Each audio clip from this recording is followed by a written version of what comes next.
ತರಾವರಿ ಕುಕ್ಕಿಂಗಿಗೆ ಸ್ವಾಗತ ವೀಕ್ಷಕರೇ. ಇವತ್ತೊಂದು ಸ್ಪೆಷಲ್ ಚಟ್ನಿ ಪುಡಿಯನ್ನು ತೋರಿಸ್ತಾ ಇದ್ದೇನೆ. 1 ಬೌಲಷ್ಟು ಕೊಬ್ಬರಿ ತೆಂಗಿನಕಾಯಿಯನ್ನು ತಗೊಂಡಿದ್ದೇನೆ. 1 ಬೌಲಷ್ಟು ಉದ್ದಿನ ಬೇಳೆಯನ್ನು ತಗೊಂಡಿದ್ದೇನೆ. ಎಳ್ಳನ್ನು ಸಹ ತಗೊಂಡಿದ್ದೇನೆ. ಹೆಸರು ಬೇಳೆಯನ್ನು ಸಹ ತಗೊಂಡಿದ್ದೀನಿ. ಇದು ನುಗ್ಗೆ ಸೊಪ್ಪು, ಹೆಲ್ತಿಗೆ ತುಂಬಾ ಒಳ್ಳೆಯದು. ಕರಿಬೇವಿನ ಎಲೆಯನ್ನು ತಗೊಂಡಿದ್ದೇನೆ. 1 ನಿಂಬೆ ಗಾತ್ರದಷ್ಟು ಹುಣಸೆ ಹುಳಿಯನ್ನು ತಗೊಂಡಿದ್ದೇನೆ. ಕಡಲೆ ಬೇಳೆಯನ್ನು ತಗೊಂಡಿದ್ದೇನೆ. ಹಿಂಗೆ ಪುಡಿಯನ್ನು ಸಹ ಸೇರಿಸ್ಕೊಳ್ಬೇಕು. ಸ್ವಲ್ಪ ರುಚಿಗೆ ತಕ್ಕಷ್ಟು ಉಪ್ಪನ್ನು ಸಹ ತಗೊಂಡಿದ್ದೀನಿ. 1 ಚಮಚದ ಆಗುವಷ್ಟು ಅಚ್ಚ ಖಾರದ ಪುಡಿಯನ್ನು ಸಹ ತಗೊಂಡಿದ್ದೀನಿ. ಬೇಳೆಗಳನ್ನೆಲ್ಲ ಚೆನ್ನಾಗಿ ತೊಳೆದು ಒಣಗಿಸಿ ಈ ಥರ ಆಗಿದೆ ನೋಡಿ. ಚೆನ್ನಾಗಿ ಒಣಗಿಸ್ಕೊಂಡು ಈ ಥರ ತಗೋಬೇಕು. ಆಮೇಲೆ ಗ್ಯಾಸ್ ಮೇಲೆ ಇಟ್ಟು ಲೋ ಫ್ಲೇಮಲ್ಲಿ ನೀಟಾಗಿ ಫ್ರೈ ಮಾಡಬೇಕು. ಬೇಳೆಗಳನ್ನೆಲ್ಲ ಹಾಕಿ ಎಳ್ಳು ಸಪ್ರೇಟಾಗಿ ಫ್ರೈ ಮಾಡಬೇಕು. ನುಗ್ಗೆ ಸೊಪ್ಪನ್ನು ಸಹ ಸೇರಿಸ್ಕೊಳ್ತಾ ಇದ್ದೇನೆ. ಕೊಬ್ಬರಿ ಚೂರುಗಳನ್ನು ಸಹ ಸಪ್ರೇಟಾಗಿ ಫ್ರೈ ಮಾಡಿ ಪುಡಿ ಮಾಡಿ ತಗೊಂಡಿದ್ದೇನೆ ನಾನು. ಕರಿಬೇವಿನ ಎಲೆಗಳನ್ನು ಸಹ ಸೇರಿಸ್ಕೊಳ್ತಾ ಇದ್ದೇನೆ. ಇದಕ್ಕೆ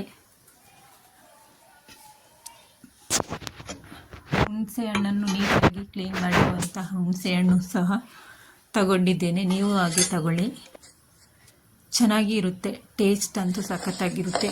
ನೀವು ಒಮ್ಮೆ ಮನೆಯಲ್ಲಿ ಟ್ರೈ ಮಾಡಿ ಈ ರೀತಿ ಚಟ್ನಿ ಪುಡಿಯನ್ನು.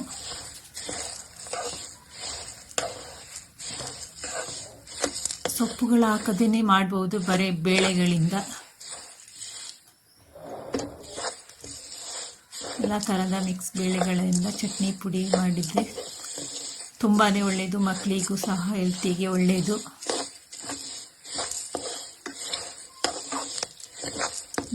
ದೋಸೆ ಜೊತೆನೂ ಸರ್ವ್ ಮಾಡ್ಬೋದು, ಅನ್ನದ ಜೊತೆನೂ ಹಾಕ್ಕೊಂಡು ಊಟ ಮಾಡ್ಬೋದು ಮೊಸರಿನೊಂದಿಗೆ.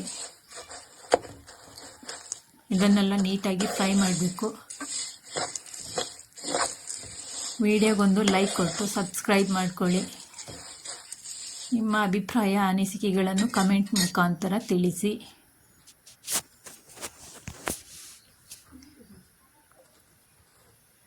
ಇದಕ್ಕೆ ಸ್ವಲ್ಪ 1 ಚಮಚ ಜೀರಿಗೆಯನ್ನು ಸಹ ಸೇರಿಸ್ಕೊಳ್ಬೇಕು.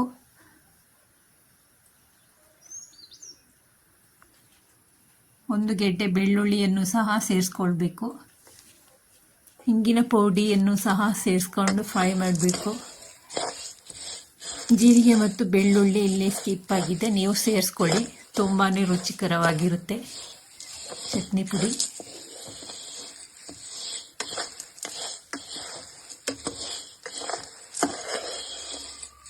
ಇದೆಲ್ಲವೂ ನೀಟಾಗಿ ಫ್ರೈ ಆಗುವಂತೆ ನೋಡ್ಕೊಳ್ಬೇಕು. ಕೈ ಆಡಿಸ್ತಾ ಬೇಯಿಸ್ಬೇಕು ಇದು, ಇಲ್ಲಾಂದರೆ ಬೇಳೆಗಳೆಲ್ಲ ಸೀದೋಗುತ್ತೆ.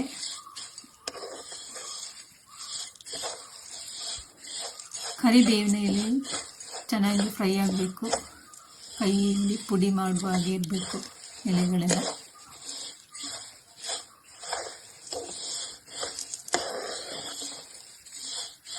ತುಂಬಾ ಸೇರಿಸಬಾರ್ದು, ಕಲರ್ ಚೇಂಜ್ ಆಗೋವರೆಗೂ ಫ್ರೈ ಮಾಡ್ಕೊಳ್ಳಿ.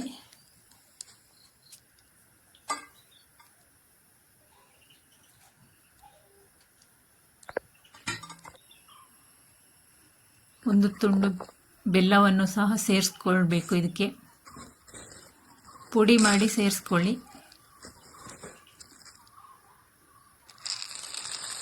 ಹುರಿಗಡಲೆಯನ್ನು ಸಹ ಸೇರಿಸ್ಕೊಳ್ತಾ ಇದ್ದೇನೆ ನಾನು. ಹುರಿಗಡಲೆಯನ್ನು ಫ್ರೈ ಮಾಡೋದು ಬೇಡ, ಹಾಗೆಯೇ ಸೇರಿಸ್ಕೊಳ್ಳಿ. ಹೀಗೆ ರೆಡಿ ಆಯಿತು. ಫ್ರೈ ಆದಮೇಲೆ ಇದನ್ನು ಒಂದು ಮಿಕ್ಸಿ ಜಾರಿಗೆ ಹಾಕಿ ಪೌಡರ್ ಮಾಡ್ಕೊಳ್ಬೇಕು. ತರಿಯಾಗಿ ಪೌಡರ್ ಮಾಡ್ಕೊಳ್ಬೇಕು.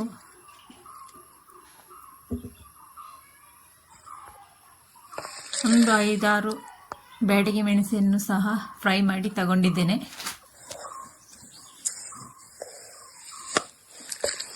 ಎಲ್ಲವನ್ನು ಮಿಕ್ಸಿಗೆ ಹಾಕಿ ತರಿಯಾಗಿ ರುಬ್ಕೊಳ್ಬೇಕು.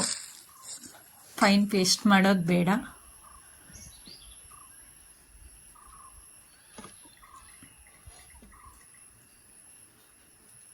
ಈ ಥರ ಆದರೆ ಸಾಕು. ತುಂಬಾ ನೈಸ್ ಮಾಡೋದು ಬೇಡ. ಇದೆಲ್ಲ ಕಾಂಬಿನೇಷನ್ ಜೊತೆನೂ ಚೆನ್ನಾಗಿರುತ್ತೆ.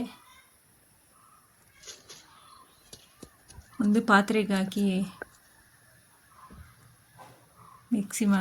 ಮಿಕ್ಸಿ ಆಗಿದ್ದನ್ನು ಎಲ್ಲ ಒಂದು ಪಾತ್ರೆಗೆ ಹಾಕಬೇಕು. ನಂತರ ರುಚಿಗೆ ತಕ್ಕಷ್ಟು ಉಪ್ಪನ್ನು ಸಹ ಸೇರಿಸ್ಕೊಳ್ತಾ ಇದ್ದೇನೆ. ನೀವು ಇದೇ ಥರ ಒಮ್ಮೆ ಟ್ರೈ ಮಾಡಿ.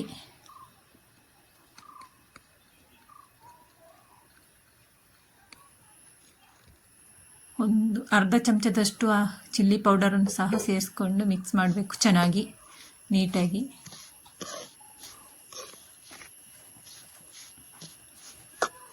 ಮಕ್ಕಳಿಗೂ ಮಾಡಿಕೊಡಿ, ಇದೇ ರೀತಿ ಚೆನ್ನಾಗಿರುತ್ತೆ.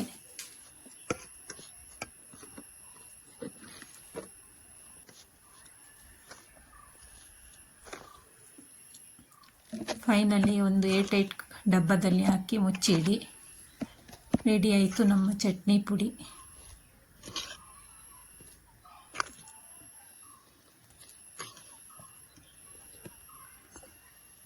Thank you for watching. ಎಲ್ಲರಿಗೂ ಬಾಯ್ ಬಾಯ್.